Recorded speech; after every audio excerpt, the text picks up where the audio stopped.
बिस्मिल्लाहिर्रहमानिर्रहीम। अस्सलाम वालेकुम dear students, this is Mohammad Tariq Shaheen. Second year की मैथ हमारी जारी है। चैप्टर नंबर 7 वेक्टर्स हम सॉल्व कर रहे हैं। 7.2 एक्सरसाइज के लास्ट 3 क्वेश्चंस हैं, मोस्ट इंपॉर्टेंट क्वेश्चंस हैं। क्वेश्चन नंबर 10, 11 और 12 हम इस वीडियो इस लेक्चर के अंदर सॉल्व करेंगे। क्वेश्चन नंबर 10 में स्टूडेंट्स जो हमारे पास इसका पार्ट है ए, कहते हैं find 2 vectors of length is 2 and parallel to the vectors। Same previous video previous lecture में हम इस तरह के क्वेश्चन कर चुके हैं और बिल्कुल ऐसे ही अगर हम देख ले इसका सी पार्ट, 4 इसके पार्ट है। मैं ए और सी की बात कर रहा हूं। सी में कहता है find a vector of length 5 in the direction opposite. बात एक ही है, मैं बता चुका हूं, हम सिंपली यूनिट वेक्टर फाइंड कर लेंगे। अपोजिट डायरेक्शन की बात कर रहा है तो -5 से मल्टीप्लाई कर देना है। जो हमारे पास इसका ए पार्ट है वो भी मैं आप लोग को चेक करा दूं, फिर पता भी चल जाएगा कि हमने कैसे उसको मल्टीप्लाई करना है। इस तरह के क्वेश्चंस प्रीवियस वीडियो लेक्चर्स में हम कर चुके हैं। ए पार्ट अगर देखें क्वेश्चन नंबर 10 का ए पार्ट, तो क्या कह रहा है हमारे पास वेक्टर जो गिवन है वो v है। v वेक्टर किसके इक्वल है? 2i माइनस हमारे पास 4j और प्लस 4k। हम स्टूडेंट्स क्या करेंगे, सिंपली इसका यूनिट वेक्टर फाइंड कर लेंगे। यूनिट वेक्टर के लिए हमें इसका मैग्नीट्यूड चाहिए, तो हम इसका मैग्नीट्यूड पहले फाइंड कर लेते हैं। ये उसकी लेंथ मैग्नीट्यूड एक ही बात है 4, ये 16 और ये भी हमारे पास 16 हो जाएगा। तो ये वेक्टर v का जो मैग्नीट्यूड हमारे पास बन रहा है 36 स्क्वायर रूट, देन ये v magnitude is equal to 6 हो जाएगा। अब जो स्टेटमेंट है जरा उसको देखिए, कहता है फाइंड, हाँ चलिए यूनिट वेक्टर भी इसका फाइंड कर लेते हैं।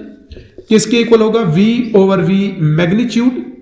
तो ये क्या बन रहा है हमारे पास? 2i minus 4j plus 4k divided by 6 है। तो मजीद इसे कैसे लिखा जा सकता है? अगर मैं इसको इधर ही फाइंड कर दूं तो जब इसको मैं करूंगा तो ये 1/3i हो जाएगा, ये 2/3j हो जाएगा और ये 2/3k हो जाएगा। 2 मैंने कॉमन लेके सेपरेट उसको डिवाइड भी करा दिया। ये हमारे पास वेक्टर है। तो जो हमारे पास 2 वेक्टर्स की बात कर रहे हैं, मैं जस्ट वो आप लोग को बताना चाह रहा हूं। तो रिक्वायर्ड जो हमारे पास 2 वेक्टर्स होंगे, रिक्वायर्ड 2 वेक्टर्स है क्या? किसके कहता है? पैरेलल टू, बताया हुआ है पैरेलल टू v, वो होंगे r। एक तो हमारे पास होगा 2v एंड दूसरा जो होगा पैरेलल है, डायरेक्शन की एक की सेम होगी, दूसरे की हमारे पास क्या होगी? अपोजिट डायरेक्शन होगी। तो क्या बने, उसको हम करेंगे -2 से मल्टीप्लाई, क्योंकि दोनों की उसने बताया हुआ है को लेंथ जो है वो 2 है। तो क्या हो जाएगा? 2 into वो हमने फाइंड किया 1/3i माइनस 2/3j और प्लस 2/3k। एंड दूसरा जो हमारे पास बन जाएगा वो होगा -2 into 1/3i minus 2/3j plus 2/3k। तो required 2 vectors 2/3i 4/3j 4/3k और जो दूसरा वेक्टर होगा -2/3i प्लस 4/3j और माइनस हमारे पास क्या हो जाएगा? ये 4/3k। तो 2 वेक्टर्स जो इस वेक्टर v के पैरेलल है, उसकी लेंथ हमारे पास क्या है? 2 है। वो हमारे पास ये 2 रिक्वायर्ड वेक्टर्स हैं, अपोजिट डायरेक्शन में होंगे। आप लोग के सामने सिंबल्स फिर हमारे पास क्या हो जाएंगी? चेंज हो जाएगी। बिल्कुल सेम यही काम सी पार्ट में आप लोग करेंगे कि हमारे पास ऐसे यूनिट वेक्टर फाइंड करेंगे, लेंथ उसकी 5 है बट अपोजिट डायरेक्शन है। तो आप लोग क्या करेंगे, जो रिक्वायर्ड वेक्टर होगा वो -5v होगा। अपोजिट डायरेक्शन की वजह से यूनिट वेक्टर फाइंड करके हम -5 से इसको मल्टीप्लाई कर देंगे। ये ए और सी पार्ट की मैंने बात की। अब इंपॉर्टेंट पार्ट है इसके बी और डी। मैं दोनों चेक करा देता हूं, जरा गौर से देख लीजिएगा बी और डी को हम कैसे सिंप्लीफाई करते हैं। पहले जरा बी को देखें क्या कहना चाह रहा है। बी में देखें कहता है कि find the constant A so that vectors v and w parallel है। बी पार्ट की बात कर रहा हूं। v and w vectors given है। v किसके इक्वल है? v वेक्टर है i minus 3j plus k। w vector हमारे पास इक्वल है, किसके इक्वल है? w है हमारे पास ai प्लस हमारे पास है 9j और -12k। आई थिंक ये आप लोग इस तरह से वेक्टर्स के सिंबल लगाएंगे। हाँ जी बिल्कुल, -12k खुद उसने बताया हुआ है। u एंड w क्या है? Are parallel. सो पैरेलल की जो डेफिनेशन है v is equal to lambda w। v हमारे पास क्या है? i minus 3j plus k equal होगा हमारे पास ये लैम्डा, और w हमारे पास वेक्टर क्या है? ai प्लस 9j माइनस हमारे पास हो जाएगा 12k। तो देख ले जरा, i minus 3j plus k is equal to a lambda i 9 lambda j minus 12 lambda k। हम ऐसे लिख सकते हैं। अब पैरेलल एंड इक्वल है तो हम लिख सकते हैं 1 is equal to a lambda minus 3 is equal to 9 lambda, और यहां पर 1 is equal to minus 12 lambda. यहां से देखिए a हमारे पास किसके इक्वल बन रहा है? 1 ओवर लैम्डा के। लैम्डा हम यहां से फाइंड कर सकते हैं, -3 over 9 is equal to lambda. यहां से फाइंड कर ले या यहां से भी फाइंड किया जा सकता है। तो लैम्डा इज इक्वल टू -1/3। हमारी रिक्वायरमेंट लैम्डा नहीं है, हमें चाहिए कांस्टेंट a। तो a अब हमारे पास क्या हो जाएगा? a इज इक्वल टू 1/लैम्डा। लैम्डा किसके इक्वल है? -1/3। तो a इज इक्वल टू -3। हम इसका क्या करेंगे? रेसिप्रोकल ले लेंगे। तो a इज इक्वल टू -3 होगा। हम जिसको मर्जी कंपेयर कर लें, यहां से भी अगर लैम्डा -12 निकाल ले तो यहां पुट करेंगे तो सिंप्लीफाई जब करेंगे एज इट इज ही हमारे पास आएगा। तो लैम्डा हम इस तरह से, अगर इसको क्या किया जा सकता था, मैं अगर देख लूं, बिल्कुल जी, तो कंपेयर करके हम लैम्डा की वैल्यू इजीली फाइंड कर सकते हैं। सॉरी, लैम्डा की वैल्यू हमारे पास जो भी आएगी, हम जब यहां पुट करेंगे तो कांस्टेंट a की वैल्यू आ जाएगी। सेम यही प्रोसेस, यही तरीकाकार हमारे पास इसके डी पार्ट में भी है। चेक करा देता हूं, फिर हम नेक्स्ट चलते हैं दूसरे क्वेश्चंस की तरफ। डी में देखिए हमारे पास क्या है। डी पार्ट में हमें कहता है find a and b so that the vectors are parallel. Same वही कंडीशन है, वही बातें हैं। मैं उनको लिख लेता हूं, लेट कर लेता हूं। डी पार्ट की बात कर लेते हैं, लेट कर लेते हैं। चलिए एक को मैं u का नाम दे देता हूं, पहले वेक्टर को 3i minus j plus 4k। 3i minus j plus 4k। दूसरे को हम v का नाम दे लेते हैं, लेट ही कर ले। बिल्कुल जी, ये हमारे पास था डी पार्ट में 3i minus j plus 4k, और जो हमारे पास वो है ai bj v vector ai plus bj और -2k। खुद ही उसने बताया हुआ है कि गिवन वेक्टर जो है वो पैरेलल है। तो मैं लिख लूं, अगर u पैरेलल है किसके? v के। तो सो जो इसकी कंडीशन है u is equal to lambda v। u हमारे पास क्या है? 3i minus j plus 4k is equal to lambda. v हमारे पास ai plus bj minus 2k।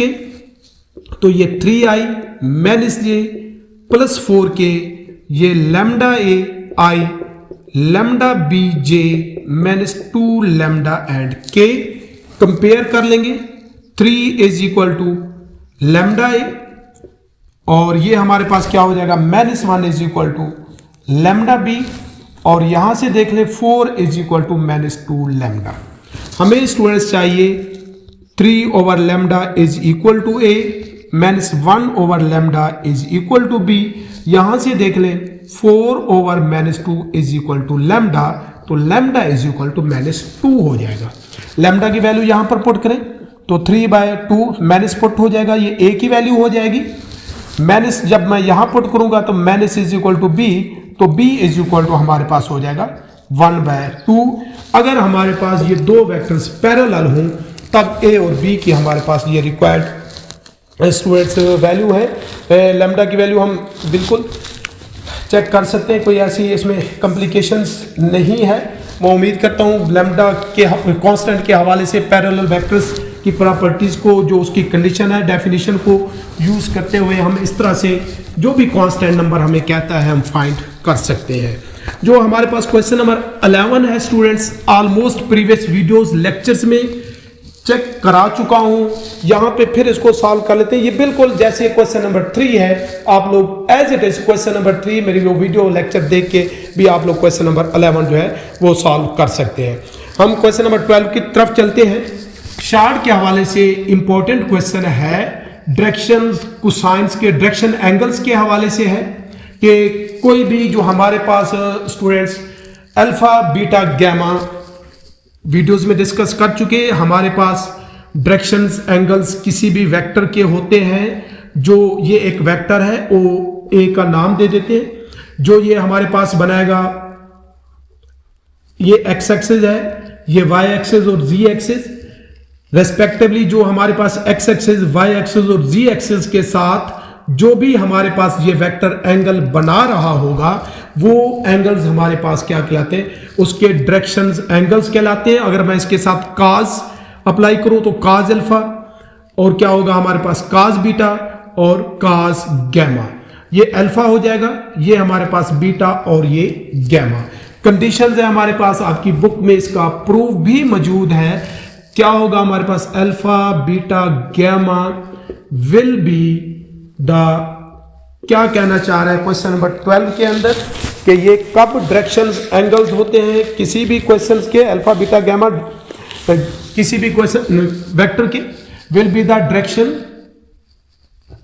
मैं अगर लिखना चाहूं, ये क्या है हमारे पास, डायरेक्शन एंगल्स ऑफ वेक्टर किस कंडीशन को सेटिस्फाई करना चाहिए, if cos square alpha cos square beta plus cos square gamma is equal to 1 हो, तो फिर हम कह सकते हैं कि अल्फा बीटा गैमा किसी भी वेक्टर्स के डायरेक्शन एंगल्स हो सकते हैं या होंगे, अदरवाइज नहीं होंगे। अब हमारे पास जो इसका पार्ट है, फर्स्ट जो आपके क्वेश्चन में दिया हुआ है उसमें हम लेट कर लेंगे, पहले को हम अल्फा का नाम दे देते हैं। फर्स्ट पार्ट में देखें जो एंगल्स है अल्फा का नाम दे देते हैं, पहले को 45 डिग्री, दूसरे को हम बीटा का नाम देते हैं जो कि हमारे पास है वो भी 45 डिग्री, और तीसरे को हम गैमा का नाम देते हैं 60 डिग्री है। पुट कर दें, cos square 45 plus cos square 45 ये degree plus cos square 60 degree is equal to 1।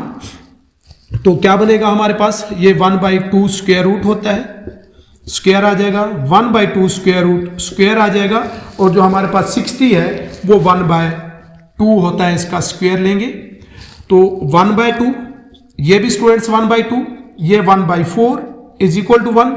अगर मैं इसका एलसीएम ले लूं 4 तो देख ले 2 + 2 + 1 इज इक्वल टू 1, तो ये हमारे पास आता है 5/4 जो कि 1 के इक्वल नहीं है, 1 के इक्वल इसका रिजल्ट नहीं आ रहा, नॉट इक्वल टू 1।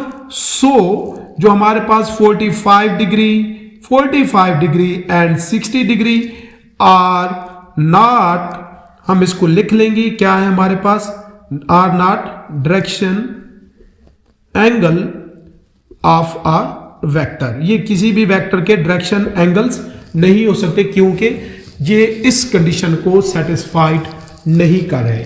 बिल्कुल ऐसे ही जो इसका सेकंड पार्ट दिया हुआ है वहां पर ही आप लोग के पास अल्फा 30 डिग्री है, बीटा हमारे पास 45 डिग्री और गैमा 60 डिग्री है। यहां पर आप लोग पुट करेंगे, वैल्यूज निकाल लिया उनकी, स्क्वायर्स लेके चेक करेंगे कि अगर रिजल्ट 1 आता है तो ये किसी भी वेक्टर के डायरेक्शन एंगल्स होंगे, अदरवाइज नहीं होंगे। मैं उम्मीद करता हूं क्वेश्चन नंबर 10, 11, 12 वेक्टर्स के हवाले से मेरी ये वीडियो, ये लेक्चर आप लोग को समझ आया होगा। नेक्स्ट वीडियो के साथ इसी चैनल पे इंशाल्लाह फिर हाजिर होऊंगा, तब तक के लिए अल्लाह हाफिज।